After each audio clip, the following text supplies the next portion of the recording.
అందరికీ నమస్కారం. మార్చి 17వ తేదీ అంతా మంచి శుభం కలగాలి, అంతా ఆనందమే జీవనం పొందాలి అని ఎవరన్నా అనుకుంటున్నారా?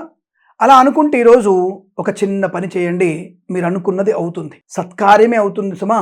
ఇతరులకి చేసే దుష్కర్మ ఎప్పటికి కూడా అది పూర్తవదు. అది ఇప్పటికీ పూర్తయినట్టు కనపడినా ఆ పాపం మిమ్మల్ని అంటుకుంటుంది, మిమ్మల్ని నాశనం చేస్తుంది. కాబట్టి ఈ రోజున విశేషం ఏమిటి? 17/3/2026 మంగళవారం రోజున మనకి మాస శివరాత్రి.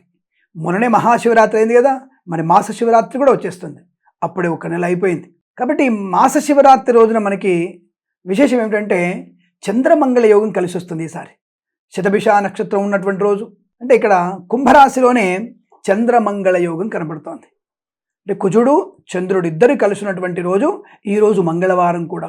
ఎవరెవరికైతే కుజదోషం ఉందో అనుకుంటున్నారో, నాలాంటి వ్యక్తులు ఉన్నారుగా చాలామంది పాపం. 7వ ఇంట కుజుడున్నాడు, 8వ ఇంట కుజుడున్నాడు, 12వ ఇంట కుజుడున్నాడు, 4వ ఇంట కుజుడు, 2వ ఇంట కుజుడు, జన్మంలో కుజుడు. ఈ కుజుడున్నాడు కాబట్టి కుజదోషం ఉంది మీకు. ఎర్ర దున్నపో దానం ఇవ్వాలి, లేదా ఎర్రావు దానం ఇవ్వాలి, యజ్ఞం చేయాలి, యాగం చేయాలి అనేటువంటి వ్యక్తులు మేము ఉన్నాం కదా.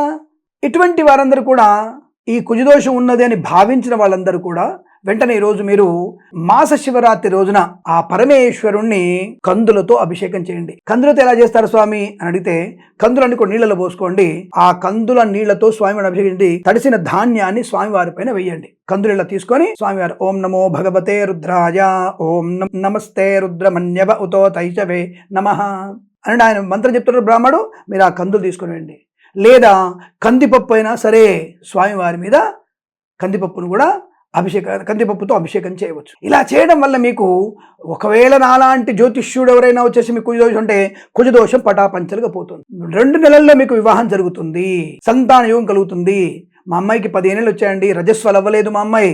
మీ అమ్మాయి నెలలో రజస్వలు అవుతుంది అంటే ఆరోగ్యవంతమైన లక్షణం అది. రజస్వల సమయానికి అవ్వాలి, అవ్వకపోతే అనేక రకాల అనర్థాలు వస్తాయి. కానీ తప్పకుండా అమ్మాయి రజస్వలు అవుతుంది. సంతాన యోగం లేదండి, కుజుడు సుబ్రహ్మణ్య స్వామి అనుగ్రహంతో, ఆ పరమేశ్వరుడికి అనుగ్రహంతో తప్పక మీకు శుభ సంతాన యోగం ఉంటుంది, వివాహం కలుగుతుంది, అనుకూలమైన ఆరోగ్య ప్రాప్తి కూడా ఉండే అవకాశాలు ఖచ్చితంగా ఉంటాయి. కాబట్టి ఈ 17వ తేదీ మంగళవారం రోజున మీరు ఎవరెవరైతే స్వామివారి యొక్క అనుగ్రహం పొందడానికి అభిషేకం చేస్తున్నారో వారికి రుణ విమోచనం, రోగనాశనం తప్పక కలుగుతుంది.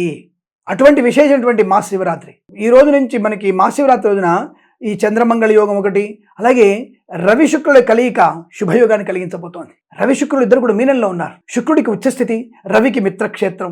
వీటి వల్ల అద్భుతమైనటువంటి ఆనంద యోగం, కుటుంబ పరంగా ధనపరంగా కూడా కలిసి వచ్చే అవకాశాలు, మీకున్నటువంటి ఆర్థికపరమైనటువంటి నష్టాల నుంచి బయటపడడానికి సులువైనటువంటి మార్గం. ఈరోజు ఎవరైతే పార్థివ లింగానికి అభిషేకం చేస్తే ఇంకా మంచిది.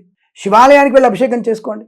పంచామృతులతో చేయండి, నవరత్నాలతో నవధాన్యాలతో చేయండి, పళ్ళరసాలతో చేయండి, నీటితో చేయండి. స్వామివారికి మారేడు దళ పుష్పాలంకరణ చేయండి. స్వామివారికి మారేడు దళాలు ఉంటాయి కదా, అన్ని మాలగా కట్టి ఆ మాలని స్వామివారికి లింగానికి కంఠంలో ధరింపజేయండి. ఆది అంతము లేనివాడు, అద్భుతమైనటువంటి రూము గలవాడు, అన్నిటిలో ఉండి ఎక్కడా కనపడుతున్నాడు, అన్నిటిలో ఉంటాడు, జడంగా ఉంటాడు. సర్వాంతర్యామైనటువంటి ఆ స్వామిని ఎవరైతే సేవిస్తున్నారో విశేషమైనటువంటి ప్రతిఫలం.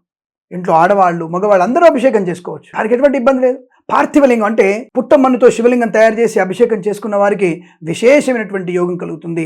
నీకు ధనము రావాలా, షేర్ మార్కెట్లో ధనము రావాలా, ఈరోజు మీరు అభిషేకం చేయండి, పార్థివలింగానికి అభిషేకం చేయండి. అద్భుతంగా మీకు ధన ప్రాప్తి ఉంటుంది, ఐశ్వర్యం ఉంటుంది, రోగనాశనం కలుగుతుంది, లోన్ సౌకర్యం ఉంటుంది, విద్యా ప్రకాశం ఉంటుంది, విద్యలో రాణింపు ఉంటుంది, మంచి ప్రమోషన్ పొందుకునే అవకాశాలు ఉంటాయి. ఇలా అనేకమైనటువంటి ప్రయాణ లాభాలు, అనుకూలమైనటువంటి శుభయోగాల పరంపర కొనసాగేటువంటి అవకాశం ఉన్న అద్భుతమైన రోజు ఈ యొక్క 17వ తేదీ మంగళవారం 2026 రోజున మాస శివరాత్రి రోజున కలుగబోతోంది. స్వామివారికి ధూపము, దీపము, నైవేద్యం, అష్టోత్తరం భవాయ నమః, శర్వాయ నమః, శితికంఠాయ నమః, నీలకంఠాయ నమః అనే ఆ స్వామివారిని 108 నామాలతో బిల్వార్చన గాని పుష్పార్చన గాని చేసి, ధూపము సుగంధమైనటువంటి ధూపం ఆ స్వామివారికి ధూపం చూపించేసి, అలాగే సాక్షాత్ ఆవు నేతితో వెలిగించినటువంటి దీపాన్ని సందర్శన చేస్తే ఇంకా మంచిది. ఆవు నెయ్యి లేకపోతే నువ్వుల నూనె, అది లేకపోతే ఆముదం, అది లేకపోతే మంచి నూనె, అది లేకపోతే కొబ్బరి నూనె, ఇంత దీపం పెట్టండి ఆయనకి. దీపం జ్యోతి పరం బ్రహ్మ, దీపం జ్యోతి జనార్దన, దీపోయం హర్తుమే పాపం, ప్రాతుర్దీపం సంధ్యాదీపం నమోస్తుతే. ఆ స్వామివారికి ఆ దీపారాధన చేసి అద్భుతమైనటువంటి శివుణ్ణి ప్రసన్నం చేసుకొని, మరి స్వామివారికి ఇష్టమైన పదార్థం ఏమిటి అంటే పెసరపప్పు అన్నం. ఆయనకి పెసరపప్పు అన్నం పెట్టాలి. అలాగే ఆయనకి అలంకారం ఇష్టం ఏమిటి? విభూతి, కాస్త బూడిదని ఆయన ముఖాన పెట్టండి, చందనం ఆయనకి అలంకరింపజేయండి. కాస్త పెసరపప్పు అన్నం ఆయనకి మహానైవేద్యంగా పెట్టండి. అన్ని పదార్థాలు పెట్టవచ్చు, ఇష్టమైన పదార్థం ఆయనకి పెసరపప్పు అన్నం ఆ స్వామికి పెట్టేసి ఆ స్వామికి మంగళ నీరాజనాలు ఇచ్చేసి పంచహారతి కానీ ఏకహారతి కానీ స్వామివారు చూపించి, అలాగే స్వామివారికి మంత్రపుష్పం వేసి స్వామివారికి ఆత్మ ప్రదక్షిణ నమస్కారం, యాని కాని చ పాపాని జన్మాంతర కృతాని చ తాని తాని ప్రశ్యంతి ప్రదక్షిణం పదే పదే పాపోహం పాపకర్మాహం పాపాత్మా పాపసంభవ త్రాహిమాం కృపయా దేవ శరణాగత వత్సల అన్యథా శరణం నాస్తి త్వమేవ శరణం మమ తస్మాత్ కారుణ్య భావేన రక్ష రక్షో పరమేశ్వర. ఇలా మనం చెప్పుకొని ఆయనకి సాష్టాంగ నమస్కారము చేసి, ఆడవాళ్ళు మోకాళ్ళ మీద ఉండి చేతులు జోడించి నమస్కారం, మగవాళ్ళు సాష్టాంగ నమస్కారము చేసి ఆ స్వామి యొక్క అనుగ్రహాన్ని పొందుకున్న వారికి, ఆ పార్వతీ పరమేశ్వరుడికి అనుగ్రహం పొందుకున్న వారికి వివాహం, ఆరోగ్యం, ఆనందం, సంతానం అనుకున్నది సాధించే అవకాశం ఇవన్నీ కూడా తప్పక జరుగుతాయి. మనకి శ్రద్ధ అనేది ముఖ్యం. పరమేశ్వరుని ఎంత శ్రద్ధగా ఆయన సేవిస్తున్నది ముఖ్యం. అలా స్వామిని సేవించిన వారికి అష్టైశ్వర్య ప్రాప్తి తప్పకుండా. మీకు బంగారం గుణాలు ఉందా, స్వామిని పూజించండి, తొందరగా మీకు బంగారాన్ని కురిపించే అవకాశం. అన్ని రకాల ఆనందం, ఐశ్వర్యం ఈశ్వరేచ్ఛ, ఆయనే ఇస్తాడు. ఈ ఐశ్వర్యం ఇచ్చేది ఆయనే. ఆయన శరణు చుట్టుతారు, తప్పక నీకు ఐశ్వర్యం కలుగుతుంది, సందేహము లేదు, సందేహ పడవలదు.